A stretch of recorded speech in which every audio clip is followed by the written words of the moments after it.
Audible is the leading provider of spoken word entertainment and audiobooks, ranging from bestsellers to celebrity memoirs, news, business, and self-development.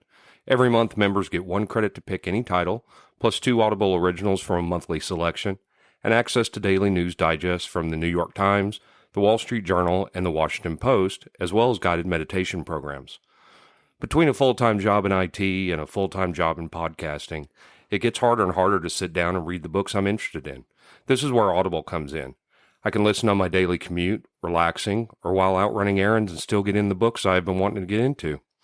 You can download titles and listen offline anytime, anywhere. The app is free and can be installed on all smartphones and tablets. Now you can try Audible risk-free with a special 30-day free trial by visiting audibletrial.com/nerdery and murdery. That's audibletrial.com/nerdery and murdery. Don't let your busy life get in the way of that great book you've been wanting to read. Go get your free trial of Audible today. This podcast is sponsored by BetterHelp. This is Jeffrey, and we've talked about many times before that I experience problems and struggles with my mental health. And really, without a healthy mind, being truly happy and at peace is hard. The good news is therapy does work. It's helped for me, but what is therapy exactly? It's whatever you want it to be. Maybe you're not feeling motivated right now and would like some tools to help. Or maybe you're feeling insecure in relationships at work, or you're not dealing well with stress. Whatever you need, it's really time to stop being ashamed of normal human struggles, and it's time to start feeling better because you deserve to be happy. And now you don't have to worry about finding an in-person therapist near you to help. BetterHelp is a customized online therapy that offers video, phone, and even live chat sessions with your therapist, so you don't have to see anyone on camera if you don't want to. It's much more affordable than in-person therapy, and you can start communicating with your therapist in under 48 hours. So join the millions of people who are seeing what online therapy is really about. It's always a good time to invest in yourself because you are your greatest asset. And there's a special offer to Nerdery and Murdery listeners. You can get 10% off your first month of professional therapy at betterhelp.com/nerdery and murdery. That's betterhelp.com/nerdery and murdery. Thanks again to BetterHelp for sponsoring this podcast. Welcome to episode 40 of Nerdery and Murdery. Episode 40. I don't remember. Let's say 40 in Spanish. Damn it. Awesome.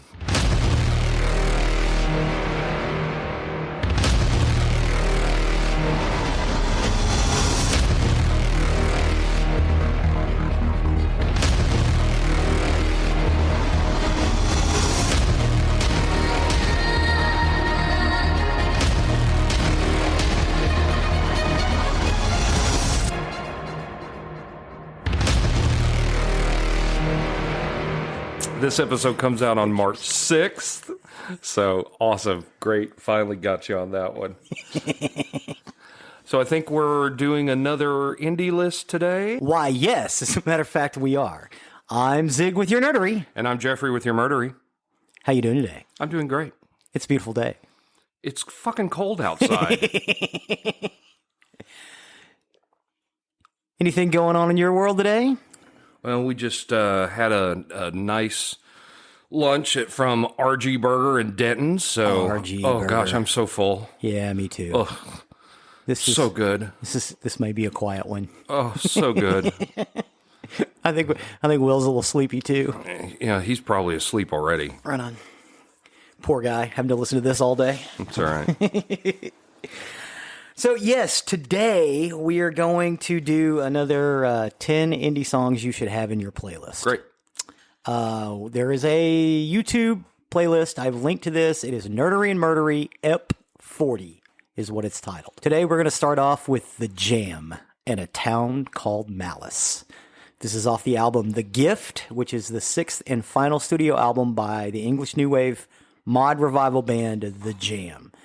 It was originally released on the 12th of March, 1982 by Polydor, and a follow-up to The Jam's critically and commercially successful 1980 album Sound FX.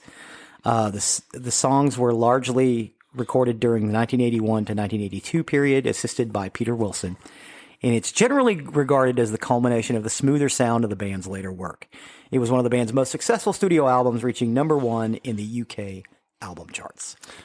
I love this song. I really do. It's funny that all this time before I got into this list, I thought this was a song by Squeeze. This is just a really cool song. I think it belongs in PCU, which we still need to do an episode on. Actually, here's a thought. Uh-huh. Compare PCU to Animal House to Old School. Episode for you. Mark it. You're welcome.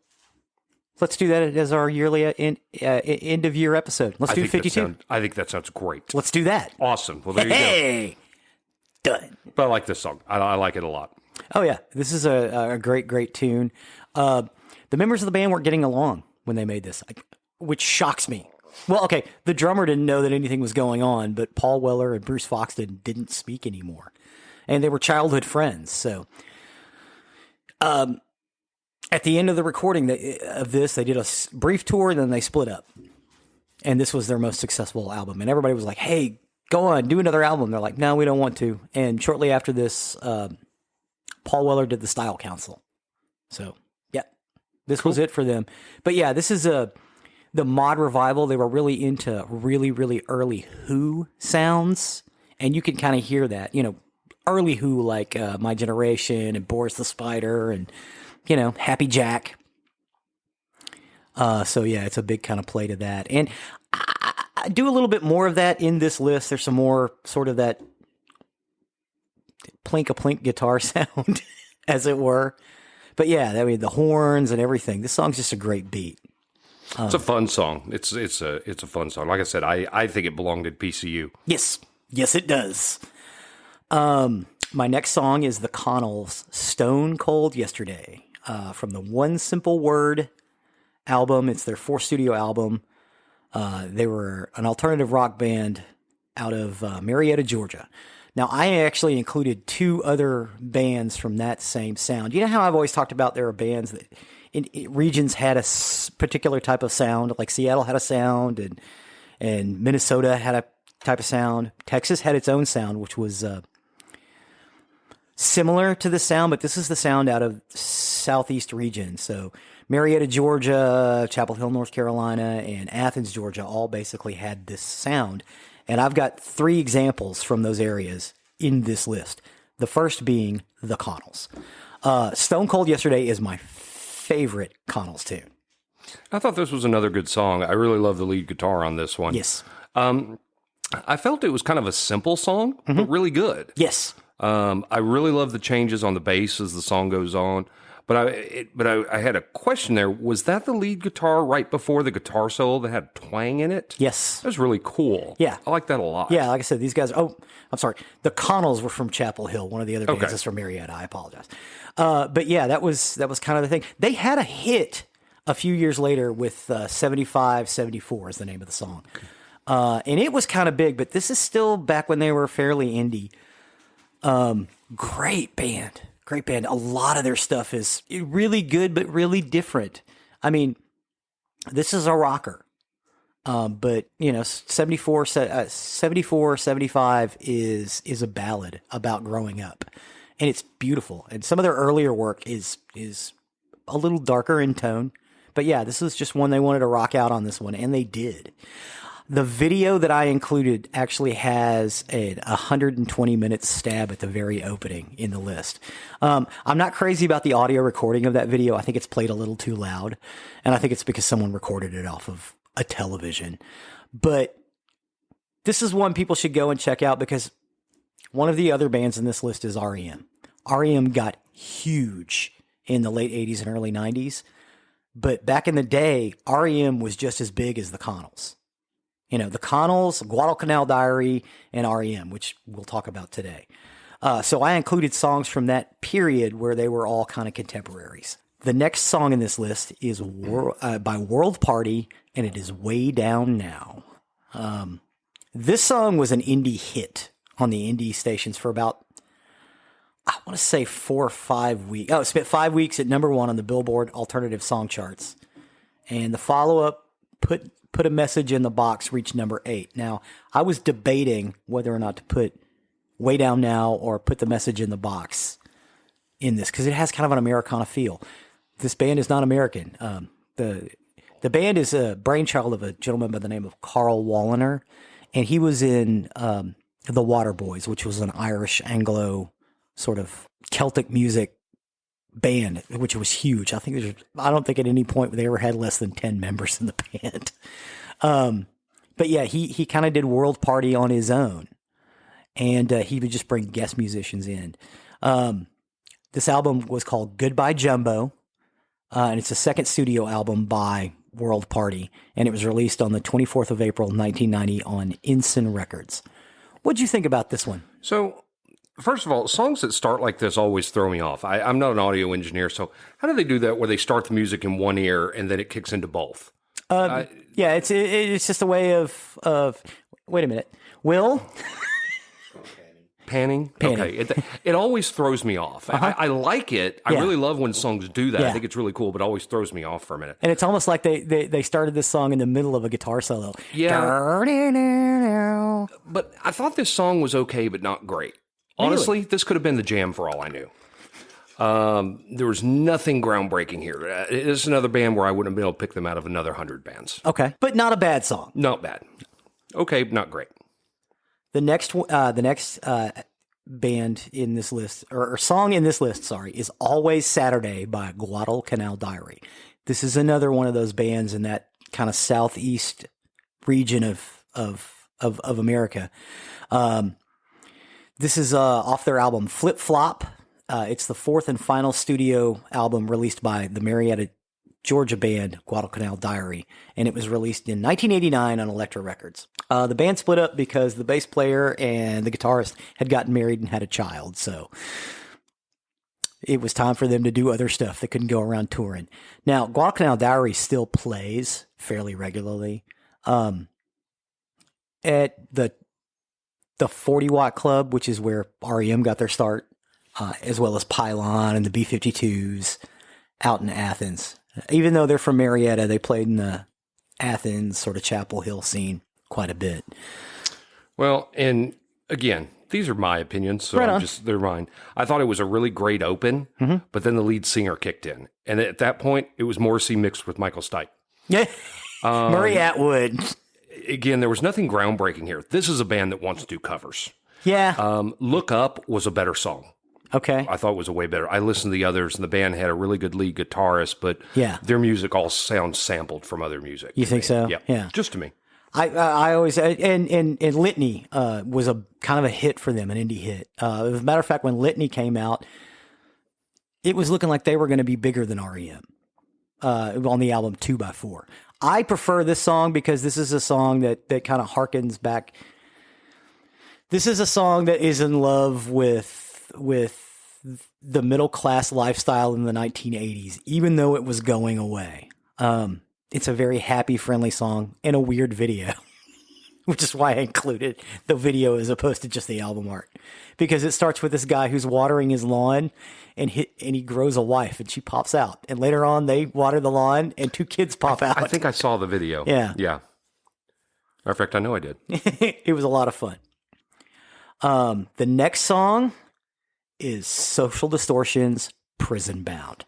This is the last indie record that Social Distortion did for several years. I want to say 10 or 12 years. This is the point where Orange County hardcore punk rock meets Johnny Cash, and it's the first time it happened. And out of that sound, you get Everclear and you get Concrete Blonde. But before that, it was Social Distortion and this song. What do you think about Prison Bound? So, Social Distortion is one of the few punk bands that I've always liked. Yes. This one was pretty good, but honestly, it really made me think of Ring of Fire, and I had to go listen to that instead. Right on. Not that the songs are really anything alike, but when I think of Social Distortion, I think of Ring of Fire, which is a much better song. But this one's really good. I enjoyed it. I like Social Distortion. Yeah, Social Distortion's great. If you guys aren't out there listening to them, they're pretty awesome, and their catalog is really kind of varied, but it is definitely a punkabilly sound. It was released in 1988, and its first album with bass guitarist John Maurer and drummer Christopher Reese. And it expands on their sound from their first album, Mommy's Little Monster, which is a straight up punk album. They didn't have any of those Johnny Cash overtones. But Mike Ness, who had actually done some stints in rehab in L.A. County because of his heroin addiction, had finally gotten cleaned up. And it was because of those experiences is where he wrote this album. And this is where that sound started. And I will agree, the album that was right after this is the major label debut, Social Distortion, which has Ring of Fire and Ball and Chain. They explore similar themes. This was the last album they did on the independent Restless/Enigma Records in 1989.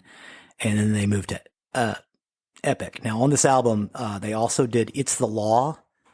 And they did a remake of Justice for All, which appeared in the 1981 compilation album, The Future Looks Bright. And later on in the 1995 compilation album, Mainliner, Wreckage from the Past. The fifth track, Prison Bound, was only released as a single on K-Rock FM. And the album also contains a version of Backstreet Girl, originally recorded by the Rolling Stones. And the album's title track, Prison Bound, also references Johnny Cash in person. There's a line where he says, "And Johnny says I'll walk the line," which is just the greatest. But yeah, I can agree. The next album is probably a little cleaner. I like this one because it's not as clean. It's a little more like Jesus and Mary Chain. They do get a little bit of fuzz tone on it. I like that, but I could see how other people wouldn't. The next one in the list is actually a pop band. The Godfathers, She Gives Me Love. The Godfathers are an English alternative rock new wave band out of London with strong influences from R&B and punk. This is off the album More Songs About Love and Hate, and it's the third album by this band, and it was released on Epic Records. The UK album cover shows Richard Burton and Elizabeth Taylor. They had a big hit with Birth, School, Work, Death. But this was the follow-up, and I actually like this one better. What do you think about this one? Okay. I really, all in capital letters, dig on this song. Love the 60s go-go style. Oh, yeah. Man, I got to the chorus, and then I really like this song. I like this song more and more as it went along. Right on. This one immediately went in my playlist. As I was looking through my notes and I saw this one was coming up, this song started going through my head. This song is great. Yeah, and what you're gonna in the back of your head, you're gonna hear, "She gives me love, she gives me love." That's what I was hearing in my head. I love it. What a great song. I love this one. one. Went right into my playlist. Yeah, and it again, this band looked like they were going to be huge, and then they just went away, and they didn't split up. Probably should have been huge. Yeah, they did not split up. They're still around. They're like the band The Outfield. They are not nearly as big in their home country as they are here. The Outfield was huge here. Nobody knows them in England. Same with the Godfathers. They're not that big over there. They play pubs over there. You can go and get 5 feet away from them playing this song. Although, I would think being 5 feet away from them when they play this tune might be a little hard on the old auditory system. My next one is by the Monroes. Now, I have a lot of notes about the Monroes because there's an interesting story that goes with them. This is not off of an album. They did an EP with 5 songs on it with this Japanese record company that folded. But the problem was because they had a contract with this record company would not let them produce anything after this. So they kind of had to split up. It is What Do All the People Know by the Monroes. I think this is the most 80s song I have ever heard in my life with a cap. And the harmonies in this song, nobody does them better. I would put these guys up against the Beatles and the Beach Boys for harmonies. What do you think? Go-Go's much? Really, when it started, the lyrics, I swore this was a B-side Go-Go song. It got into the song more, and so much is ripped off from other bands. It's pure ripped off. This one would disappear in a sea of 80s bands. You think so? Yeah. This is another one. There's nothing groundbreaking here. I can listen to another 80s bands, and I know and like better. No. Hard pass on this one. Really? Not original. I figured you would love this one. It's not original. There's nothing original about it. Oh, I love these guys. Nah. Oh, no. I have a lot of notes on these guys. Have as many notes you want. They ripped stuff off of other bands. Smooth ripped their lips off on that. Nah. Go ahead, please talk. But I'm just telling you, they disappear in a sea of 80s. You think bands. so? Yep. Well, working in a recording studio, Denton had brushes with other budding musicians, one of whom was the bassist Bob Davis, or Bob Monroe. Now, the band is called the Monroes, not the Monroes, because they're named after Monroe, Louisiana. They were especially impressed. Before long, the two had joined together, forming the nucleus of what would become the Monroes. Another musician who regularly visited the studio was guitarist Rusty Jones, who previously played with Davis and the Ken Dixon Band. They did a lot of covers. I can tell. Yeah. Denton's former Peter Rabbit bandmate drummer Johnny Gilstrap came on board, and then they searched for a lead singer. The band ultimately decided for Jesus Tony Ortiz, or Tony Monroe. Tony Ortiz, after this band split up, retired, moved back to the middle of the country, I want to say like Minnesota, and started running a kitchen in a restaurant, kind of a fancy restaurant. And nobody knew who he was until this song came on the radio, and he started singing along, and they were shocked that it sounded just like the guy on the radio. And he's like, but I am the guy. It's Tony Ortiz. There was only ever one video recorded of the song. It was on the Phil Donahue show where they played it live. Again, they began recording early demo tracks from AccuSound, and they began shopping them around. The band was recorded in what would be their debut EP at Chateau Studios. Now, this little Japanese record company folded, and they were never able to make anything else. Happy ending to the story. Tony Ortiz and Denton have gotten back together, and they're playing again in and around the San Diego area. They did tour with Toto, the Greg Kihn Band, and Rick Springfield. Did they play some of their music as covers? Possibly. The band did attempt to continue signing with CBS, but they couldn't get anything off, and they finally broke up in '88. But as I said, they are playing again to small shows in and around San Diego. I'm sorry about that. There's nothing for you to be sorry about. This is your list. I'm going to have my opinions. Right on. They are wholeheartedly my opinions. I just think this is a cover band. Right on. Yeah, they did start out as a cover band. I kind of like the sound. I'm a big fan. The next song on the list is Cartoon by Soul Asylum. Now, I included this because at the time they recorded this on A&M was still technically an independent label because it was owned by Herb Alpert, which is why there's a horn on the A&M label. Now, A&M did get bought out, but not at the time that this was released. It was on their album Hang Time, and singer-guitarist Dave Pirner wrote the majority of the album, except guitarist Dan Murphy chimed in with this song. This was actually penned by Dan Murphy, released on one of the album's single. Now, the CD version features the bonus track, so BONE-US, bonus. And it was Put the Bone In, which was by Terry Jacks, better known for his ballad Seasons in the Sun. So if you want to hear all the stuff on this, you want to try it on CD, the bonus. That's very cute that Loki's loving on you. I know. He is loving on me quite a bit. I guess he's liking this indie list a lot. Yes. See? It's what do all the people know, right?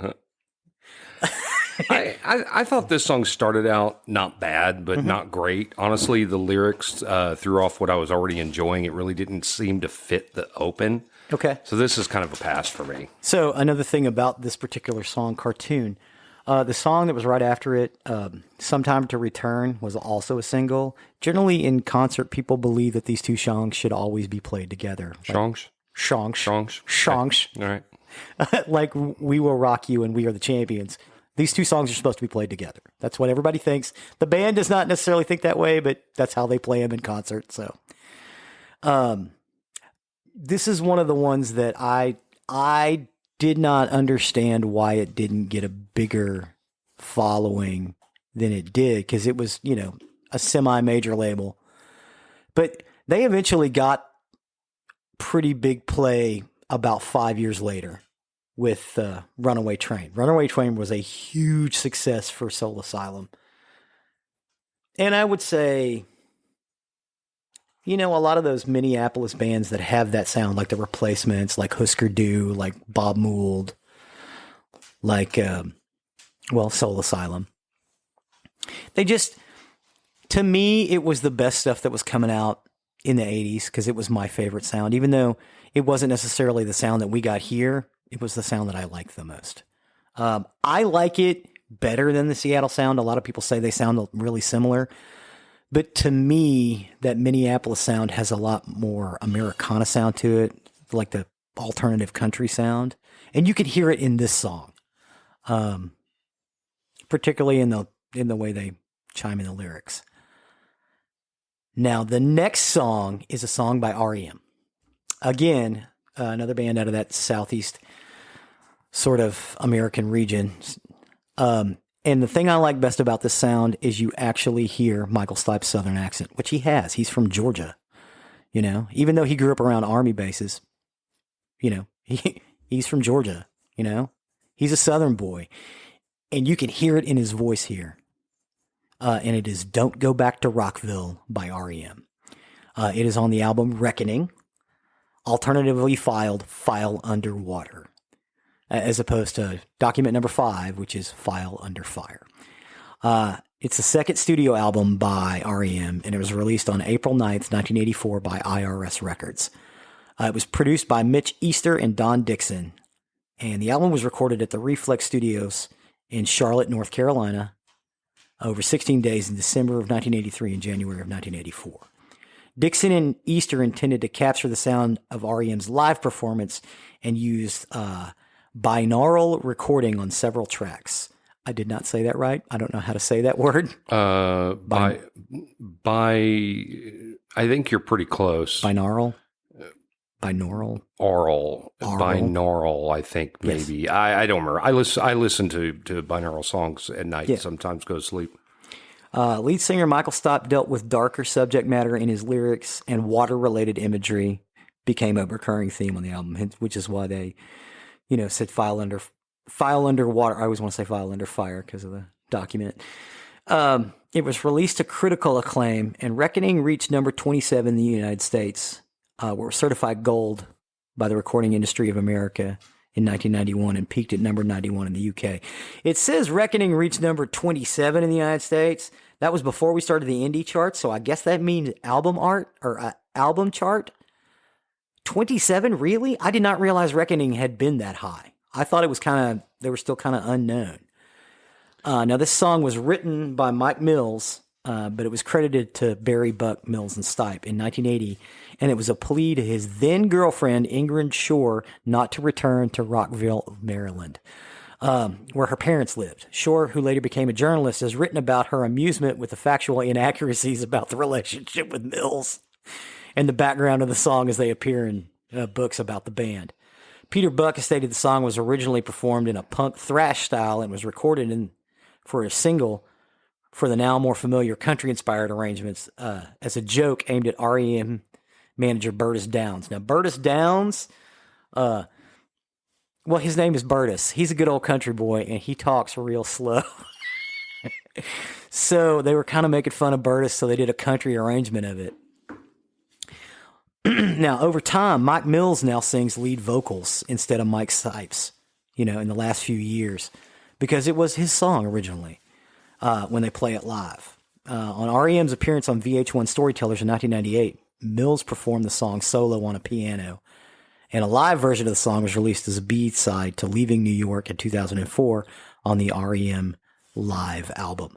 Now that we've talked about this, what do you think about Don't Go Back to Rockville? This is a groovy little song, but I mean, let's be honest. How can you go wrong with REM? That's true. But the funny thing is, I only heard this song for the first time a few weeks back. Did you really? Yeah, and then I saw it on the list. I was like, oh yeah, that's that groovy little song. Yeah, that I a groovy like. little REM tune. I mean, I pretty much like anything REM, Yes. so it's really hard to go wrong here. Yeah. This is a great song. I've got several REM songs on my major playlist.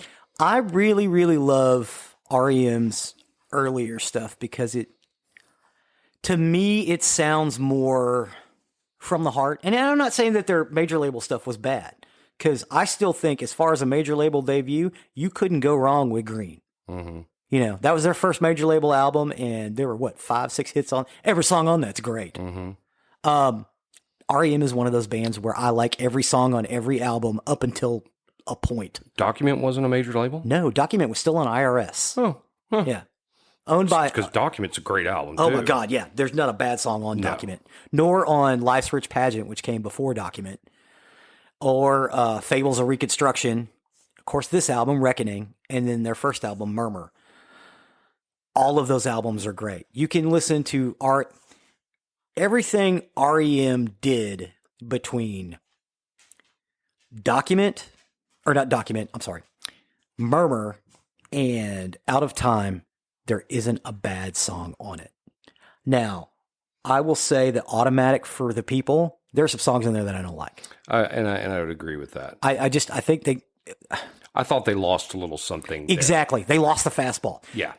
Now, I'm not saying it's a bad album, because there are some really... Night Swimming is one of my favorite REM songs. Yeah, no, that's a great album too, but there's a noticeable difference from Automatic from the People. They lost something. Yeah, they lost some of their sound. Yeah, they lost some of that fastball. Yes. But you can listen to this other stuff, and if you like REM and you haven't listened to the stuff before Out of Time, do yourself a favor, kids.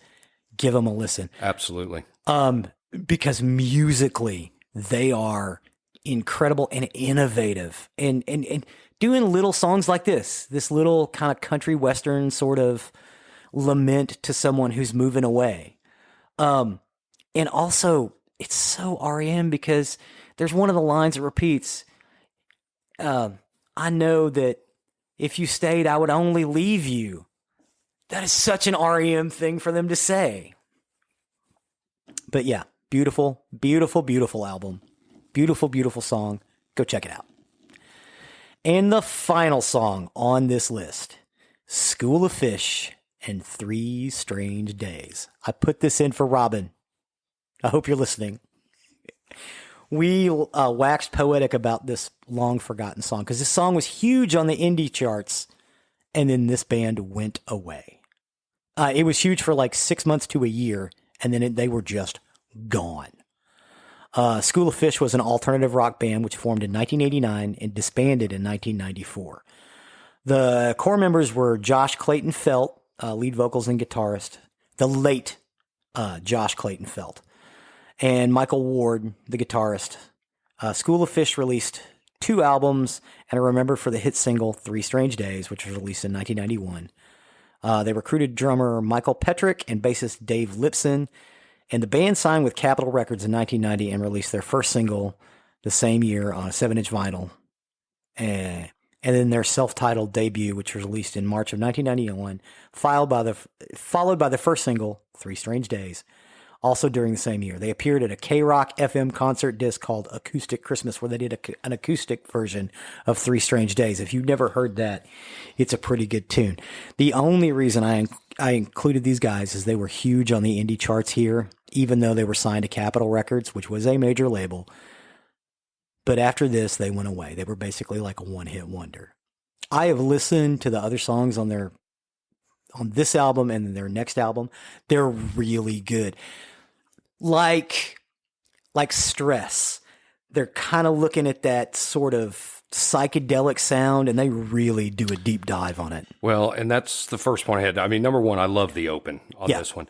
This song is very Beatles Drug Days. Oh yeah, this song is about getting high as hell and walking around the town. And you could tell. I mean, and then the guitars kicked in, and then they had a second open, and that was Wow, even wow, better. wow, wow, wow, wow. Love the guitars and the chorus. I mean, this went right into my playlist because I like this one a whole lot. I actually went on to listen to the rest of this album, and this Good is stuff. a pretty damn good album. Yeah. I like most of the songs on this album. Yeah. So this was a good choice. This was a very, very good song. Yeah. Again, I think it's a shame these guys should have been. They were on a major label. They got pretty good airplay. Now, granted, their video was. It was definitely looked like an indie band had made the video. You could tell they did it themselves. But it was really cool. And, it's about getting high as hell and walking around town for 3 strange days. Well, overall, I thought this was a pretty good list. I mean, there were only 3 here that were a hard pass for me. Mm-hmm. I got several good songs for my playlist off here, especially that School of Fish. I really, really like that one. And the one that was the 60s song, The Godfathers. Yes. Gosh, I love that song. Oh, yeah. That was just a great one. Yeah. And again, it was not nearly as big as Birth, School, Work, and Death. And I don't know why. I think it's a better song because that other one was a hit. But yeah, that is basically it for our top 10 list. Get out there, listen to the list. Tell us what you think.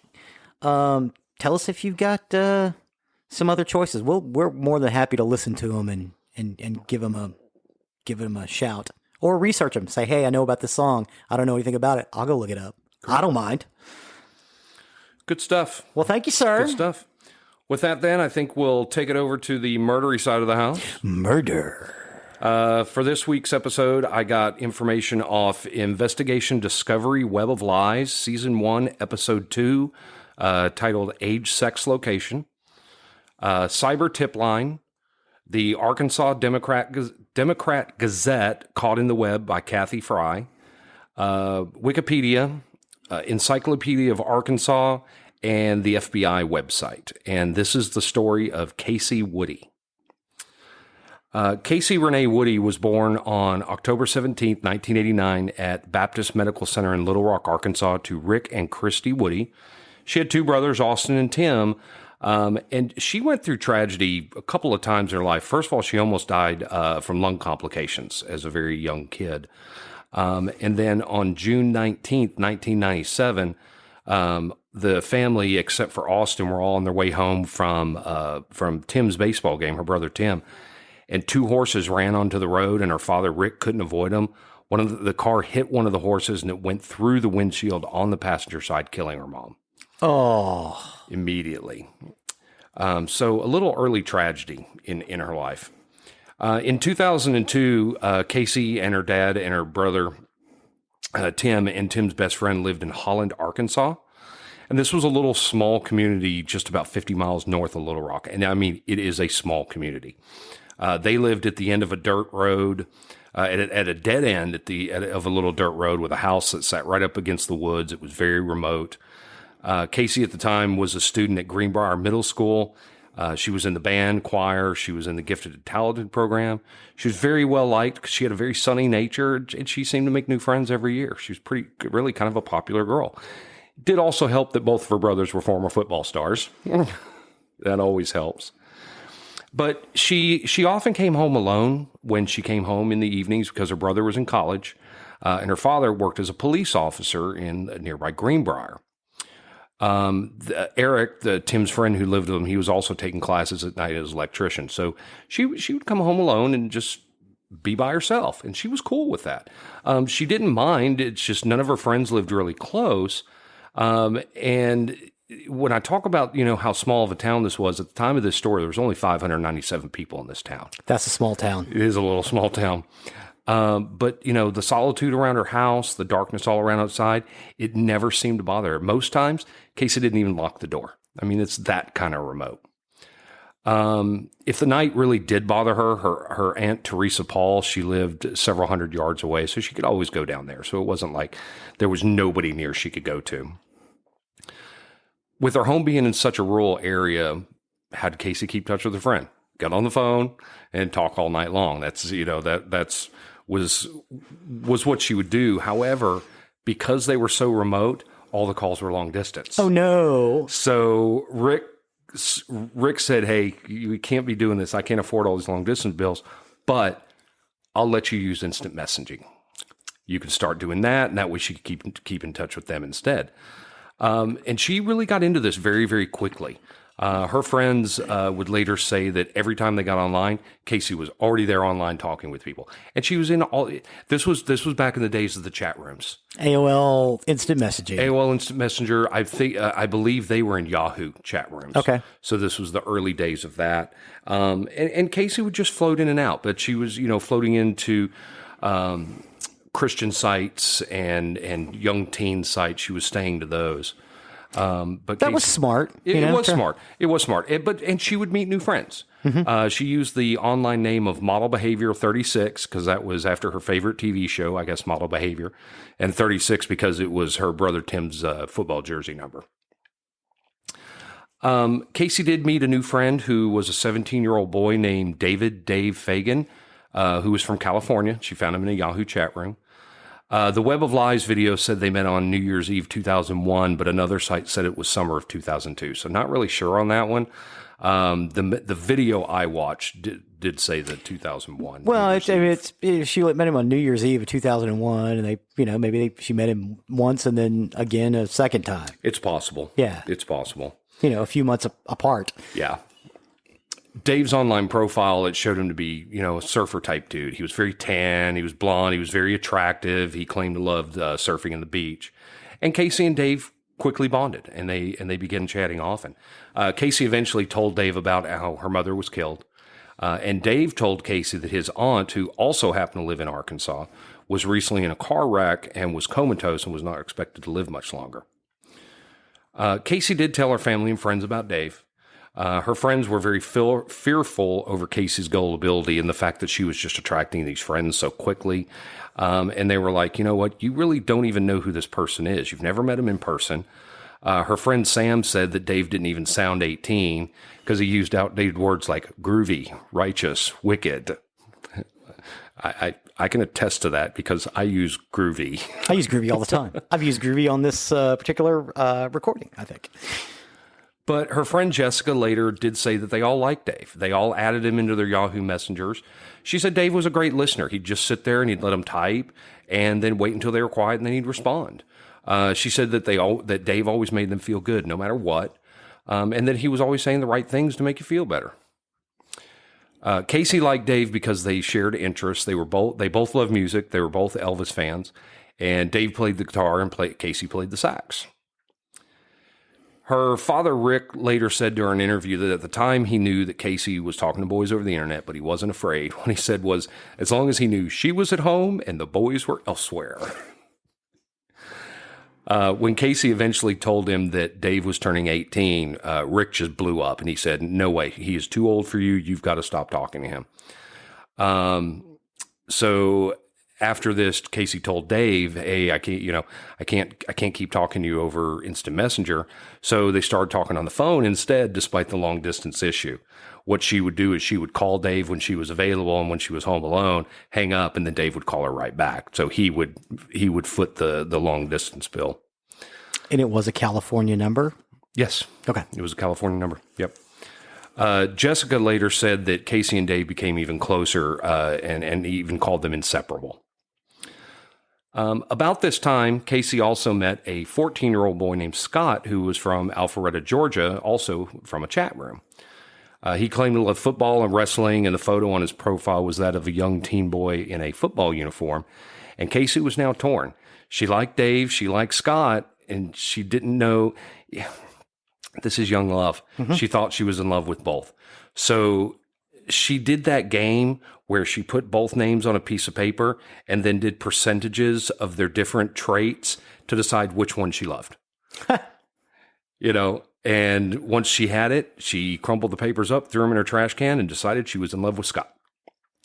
So, Kacie and Scott actually became a couple on October 3rd, 2002, and she put on her bio, quote, October 3rd, I started going out with Scott, the sweetest, cutest, smartest, funniest, sexiest guy ever. I love him with all my heart. Aww. Young love. Despite this, Dave told Kacie he still wanted to be friends. He was cool with it. He didn't seem to be bothered by Scott and even talked to Scott twice on the phone. On 2 occasions, Kacie actually set up a 3-way phone conversation so that she could talk to Dave and Scott at the same time. Kacie would often instant message Scott while being on the phone with Dave. So she's walking around the house on the phone and she's still typing messages to Scott. Dave told Kacie his aunt was getting worse, and as she consoled Dave, she was keeping Scott informed of what was going on. One late night in 2002, Kacie's friend Jessica was spending the night at Kacie's house when the girls heard strange sounds outside and inside the house, as if an intruder could have been around. They heard a heavy creak in the kitchen, and Kacie called out to see if it was Tim or Rick, but got no reply. So the girls ran into Kacie's bedroom and barricaded themselves in. This is the one thing that's scary about being out there like this. They knew since the closest neighbor was hundreds of yards away, yelling wasn't going to do them anything. They just had to hope by being barricaded in there, they'd be safe. Eventually, the noise stopped, and the girls got the nerve to venture back out in the house, and no one was there. On the morning of December 3rd, 2002, while Kacie was at school, her close friend Sam noticed that Kacie had a photo from Scott, and Scott's profile photo in her locker. Kacie's relationship with Scott was putting strain on their friendship because Sam was very, very concerned about how fast the relationship was moving with someone she only knew online, that she had never met in person. When Sam asked Kacie how she got the photo, she told her that Scott had mailed it to her. That freaks Sam out. She's like, oh my God, why would you give your address to someone you've never met in person? For all you know, Scott could be an 80-year-old rapist and that the photo could be his grandson. Kacie got real mad at Sam and didn't take this warning seriously. And so Sam kind of freaked out. She went and got the school counselor, Diana Keller, and said, hey, Casey's giving out her phone number and address to strangers online. Which I think is a good thing, good of Sam to do that. Yeah. Diana Keller later called Kacie into her office, and she told her about the dangers of the internet, told her, don't meet friends online in person without a parent present. You're asking for trouble.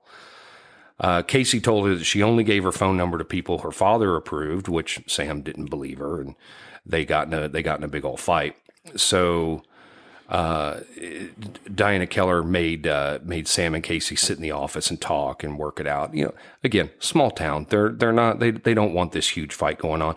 They're popular girls. They want them to get this resolved.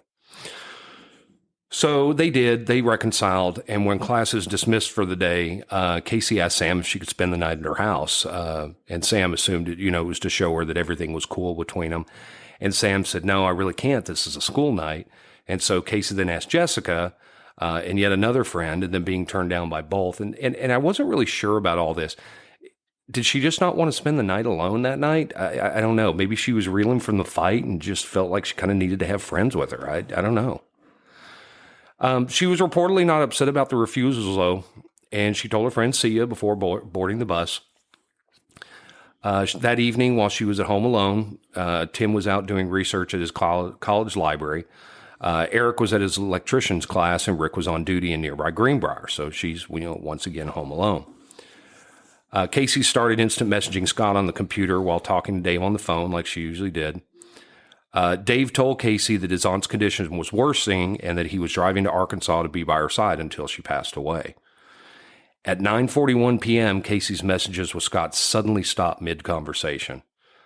Scott became very quickly concerned and continued to message Kacie in an attempt for Kacie or her family or Eric to see and attempted to call her house. Couldn't get any answer whatsoever. He kept typing to see if she was okay and to please answer him, and for the next 35 minutes, Scott just kept frantically sending messages begging to be answered, but got nothing in return. Eric returned home at 10:15, and he assumed Kacie was in bed or out with family and friends, and so he continued his normal activities. Wait. I'm going to stop you there. So,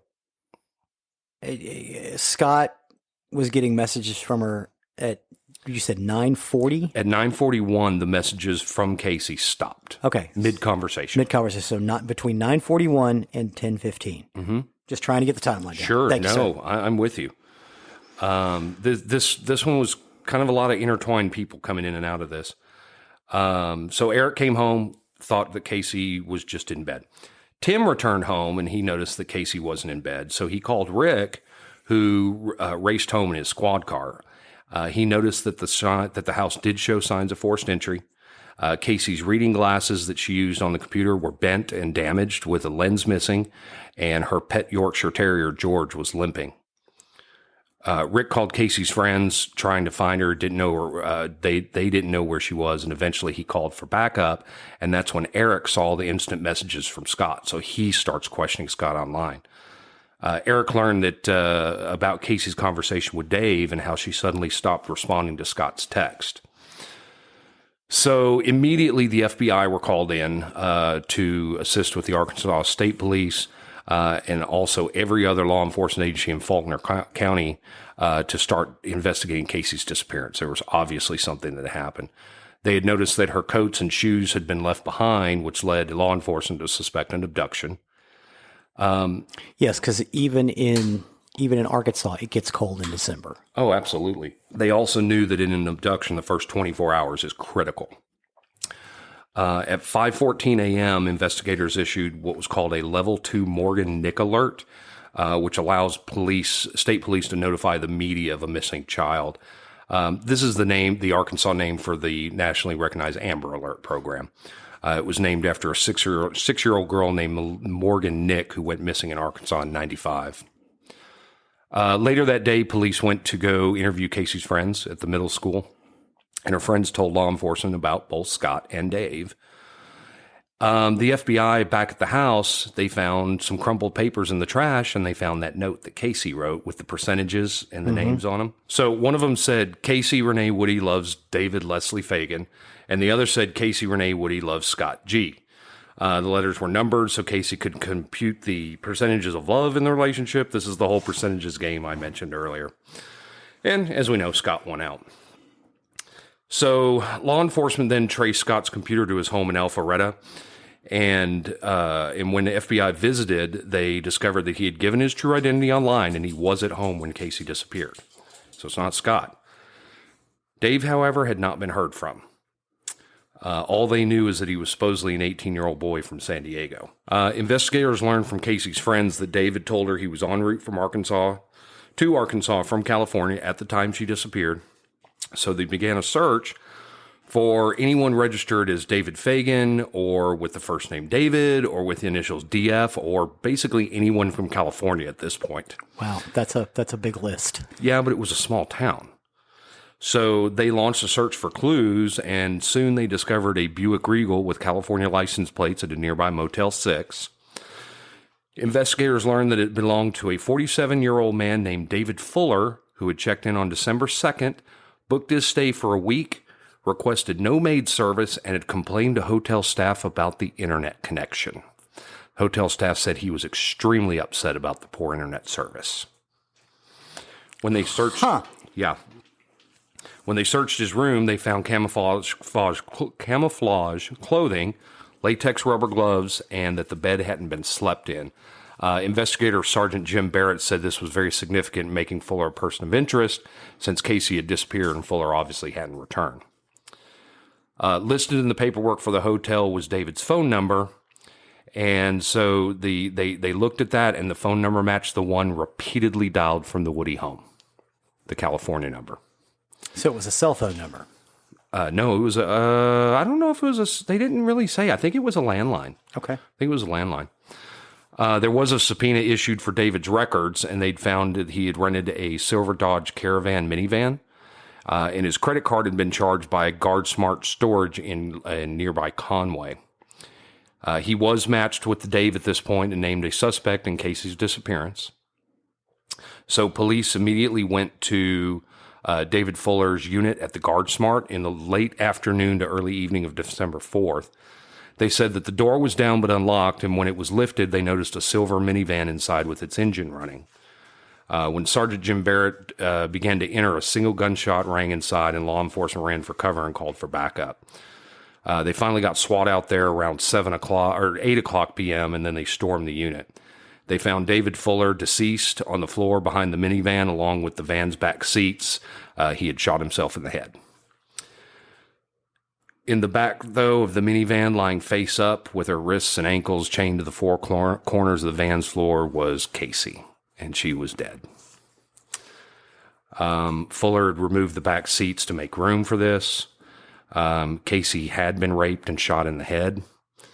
And they also found a bottle of chloroform and a rag next to Kacie's head.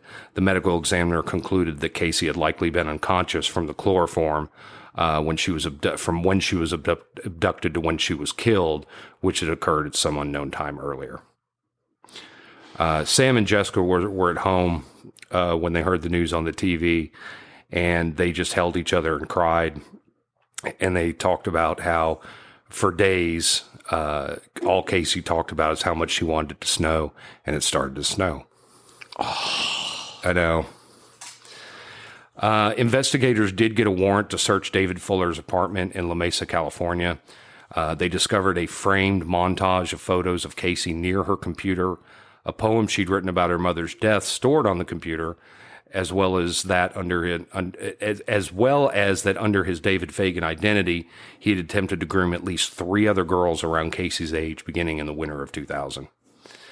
He'd been a regular presence in the teen chat rooms for at least 2 years. He also once had been arrested and fined for indecent exposure after exposing himself to 2 young girls in real life, and then been fired from his job as a used car salesman after being caught watching pornography on the work computer. Dumbass. Fuller also had a history of domestic violence against his wife, Sally, who was in the process of divorcing him at the time for Kacie's murder. Police also discovered that Fuller had already visited Arkansas twice before, both times in the fall of 2012. The first time he'd flown into Little Rock National Airport on October 11th, rented a car from Adams Field, and checked into a Motel 6 in Conway. It's believed that he spied on Kacie and her home during this trip, although it's not certain. This might have been the person that was trying to get into her house the night Jessica stayed over. The creaking? The creaking, right. Fuller bought a gun on November 2nd, telling his children that he needed it for target practice. 2 days later, he flew to Little Rock, rented a car, checked in at the Motel 6, extending his stay to November 8th. On November 6th, he'd visited the GuardSmart, looking for the largest unit available and telling an on-site manager that he bought vehicles and needed a place to temporarily store them. Authorities speculated that he planned to abduct Kacie at this time, but was unable to. After this, Fuller bought the duct tape, chain, and zip ties from his local Home Depot in California and obtained the bottle of chloroform from a chemical supply company. He then packed the supplies in his Buick Regal before returning to Arkansas and succeeding in abducting Kacie. Investigators later ran Fuller's DNA through a national database in order to learn if he had committed crimes prior to Kacie's abduction and murder, which produced no results. Because they were really surprised. His planning had been so meticulous. They really thought surely he had done this before. Yeah. After Kacie's murder, Jessica, Rick, and Sam stayed very close. Together, they founded the Kacie Woody Foundation, which is a nonprofit dedicated to spreading awareness about the internet, its risks, and to teach parents and children about internet safety. They go around to this day doing internet safety presentations, and they hope that in doing so, they can save other children, that Kacie's death was not in vain, and that no matter what, she still lives on through their stories. Sadly, Kacie's story is not a singular one. You always have to be careful online. You never know who you're talking to. No. And the internet is an insanely dangerous place. It only gets worse with every passing year. I mean, there's predators all over the internet looking for their next victim.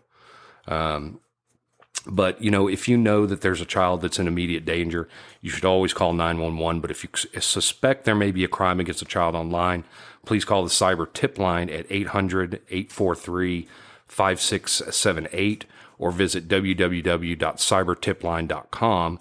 If you need further information on internet safety for your children, you can find a parent's guide to the internet safety on the FBI's website, fbi.gov, and click on the reports and publications to find the guide. And I'll have a link for that on our website as well. Thank you, sir.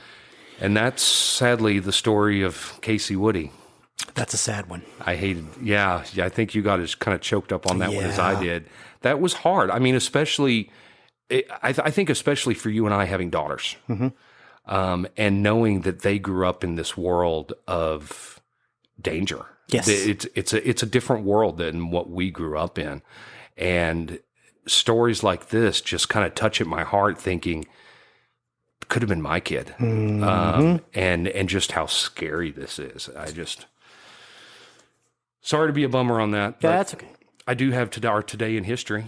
Hey, what happened on that day in history? Let's try to get the light out of this. So the tragedy that we had in this story was on December 3rd. So let's find out what good on happened that day. The first human heart transplant was in 1967. Awesome. A Streetcar Named Desire premiered in 1947. Stella! I thought you'd like that. Tennessee Williams, baby. Illinois became the 21st state in 1818. American actress Julianne Moore was born in 1960. Yeah, that's a great day for all of us. Yes. I think you'll like this one. French director Jean-Luc Godard was born in 1930. Jean-Luc Godard. And last but not least, British musician Ozzy Osbourne was born in 1948. Sorry, that's my Aussie. So there you go. There's your lighter side of it this day, or that December 3rd in history. Thank you. So that's going to take us to the end of another recording week. I have been Zig with your nerdery. Well, can I tell about our website? And I guess we want to do that. First? Yeah, sorry. That's all right. We do this from time to time. Every once in a while. Do want to remind everybody, please do visit our website where you can find the links to everything we've talked about, pictures as well. Don't forget to go to check our merchandise out. You can find our Patreon there, where if you would like to help donate to the show and help keep us going, it is very much appreciated. We appreciate all of our patrons. Please and thank you. Please and thank you. You can also find the links to our social media as well as our emails. So if you want to let us know things you want to hear about, things that you think we should improve on, we do want to listen to all of it. Yes, please. I threw you off on this one pretty good, didn't I? Sorry. I have been Zig with your nerdery. And I'm Jeffrey with your murdery. Cue the music.